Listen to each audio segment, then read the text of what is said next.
Dawnhold has one problem none of its towers can defend against. Almost nobody seems to know it exists. The game launched with barely any marketing behind it, and at the time I started writing this review, Steam still did not have enough purchaser reviews to generate an overall score, which is a little bleak, because Dawnhold is actually good. Not secretly enormous, not the greatest strategic achievement of our generation, but good. It is a compact, pixel art game combining tower defense, action RPG combat, resource management, base building, and the constant low-level panic of realizing the next wave has already arrived while you are halfway across the map carrying lumber. Dawnhold was developed and published by Alex Spelvieri, I'm sorry if I'm mispronouncing that, and officially released on July 13th, 2026. The Steam page promises 3 playable classes, standard defense missions, arena battles, persistent upgrades, enemy strongholds, and bosses standing between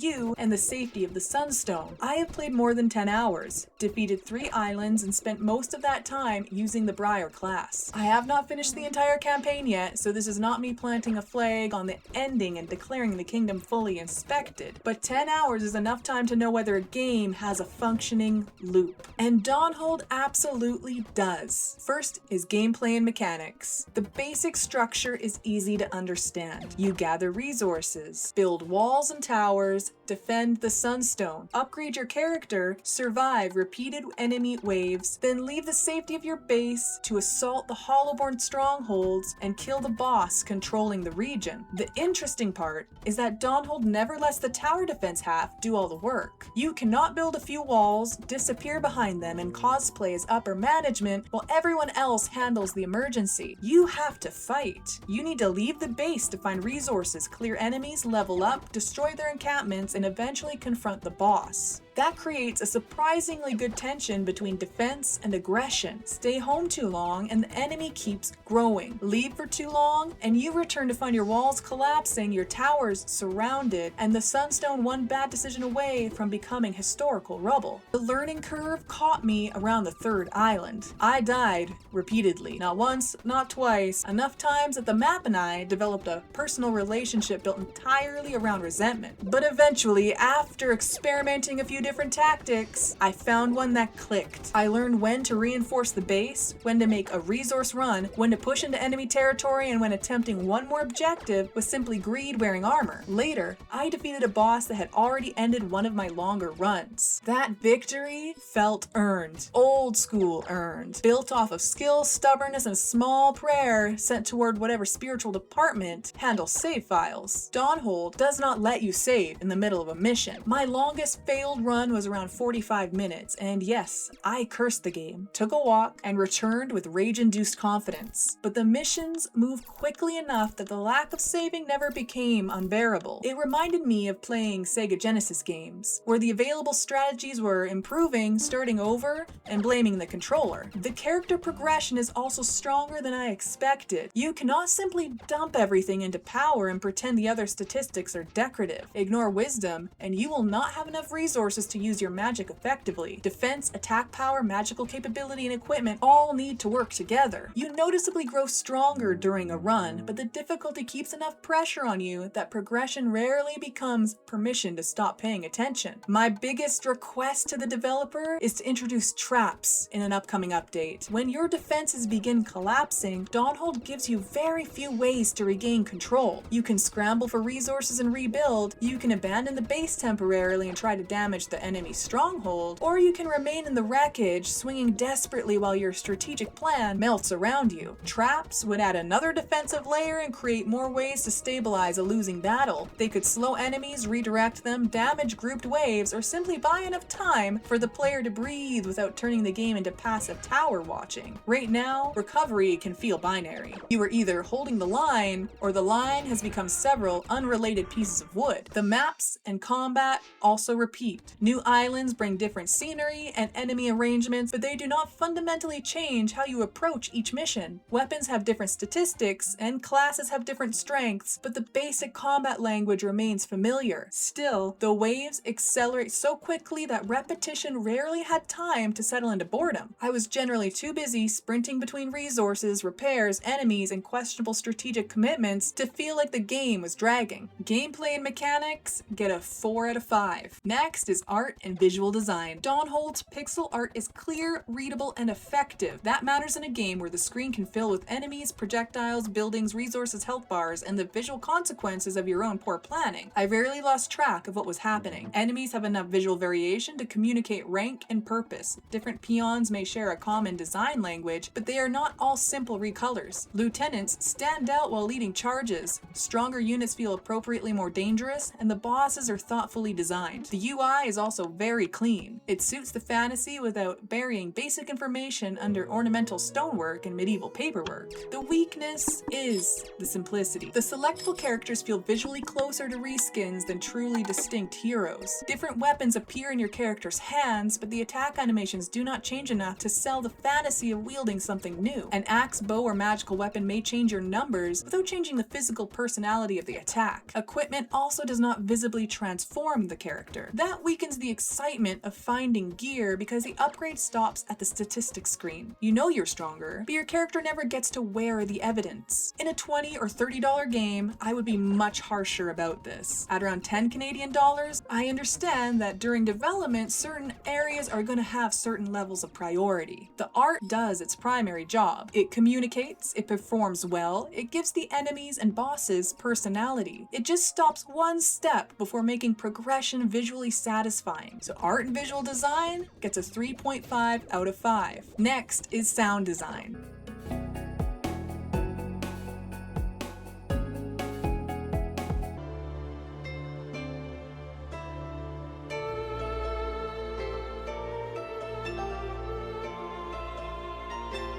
The soundtrack may be Dawnhold's strongest first impression. It hits you with pure cinema, and I was unprepared for that when entering a pixel defense game. It settles you into the experience without making the game feel sleepy. There's something strangely effective about being carried along by the music while the battlefield itself is becoming increasingly hostile. The soundtrack lulls you in, then hypes you up. Then the wave horn sounds and everyone begins trying to destroy your house. The combat, construction, enemies, and warnings all have appropriate audio feedback. Nothing felt disconnected or confusing, and the sound cues remained readable even when the screen became chaotic. Outside of the soundtrack, it is not the most elaborate soundscape I have encountered, but it understands the rhythm of the game. Calm enough to keep you playing, urgent enough to remind you that calm was probably a clerical error. Sound design gets a 4.5 out of 5. Next, story and world building.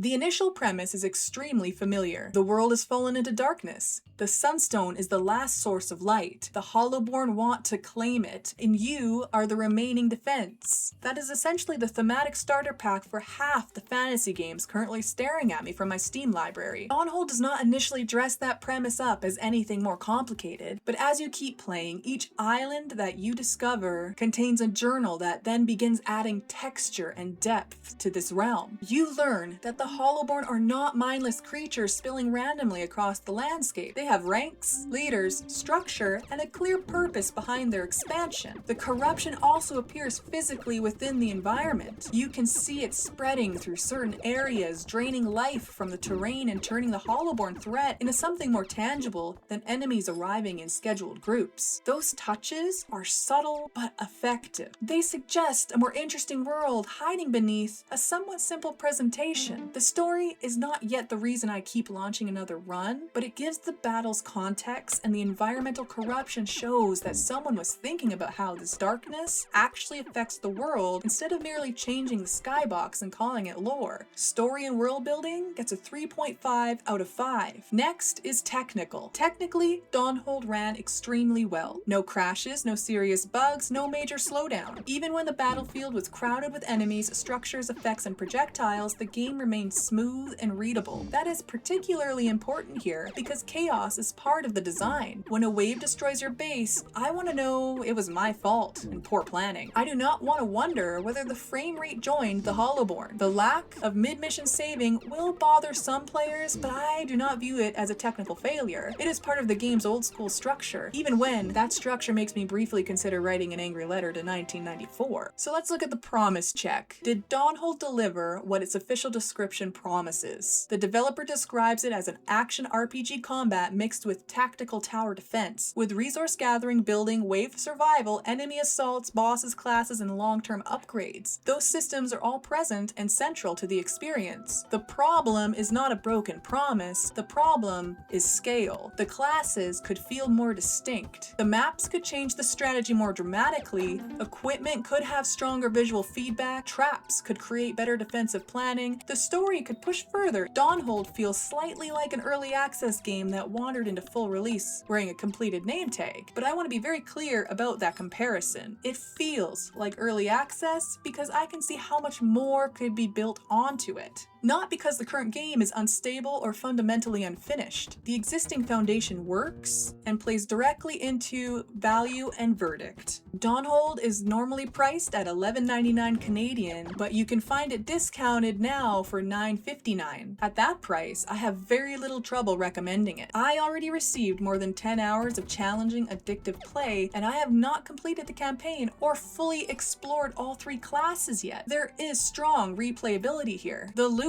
eventually becomes less exciting, but very much necessary, and that fits the game. You are not collecting equipment to admire it in a display case, you are finding whatever keeps the next wave from removing your organs. For tower defense and strategy players, my verdict is buy now. The mixture of active combat, resource pressure, base defense, and offensive raids gives Dawnhold enough identity to stand apart from passive tower defense games. For anyone merely curious about the genre, maybe wait for a sale, such as the discount currently available, because the presentation is simple, the maps repeat, and the lack of deeper strategic tools may become more noticeable if the central loop does not immediately grab you. My hope is that Alex Spelvieri continues expanding the game with more maps, stronger class identity, additional animations, new defenses, and please, traps. But I cannot base a recommendation on updates that have not been promised. I can only judge what exists now, and what exists now is fun. Dawnhold is challenging without becoming cruel, simple without becoming empty, and repetitive without giving me enough time to become bored. It has a solid foundation. It has excellent music. It has satisfying bosses. It has the deeply motivating power of killing you several times and making you believe the next attempt will somehow be different because you are angry now. Dawnhold may be about protecting the last light in a dying world, but its real danger is disappearing into the darkness of Steam before enough players notice it is there. Thanks for making it to the end. If you found something valuable here, please like, please subscribe, and hopefully I'll see you in the next one. Cheers!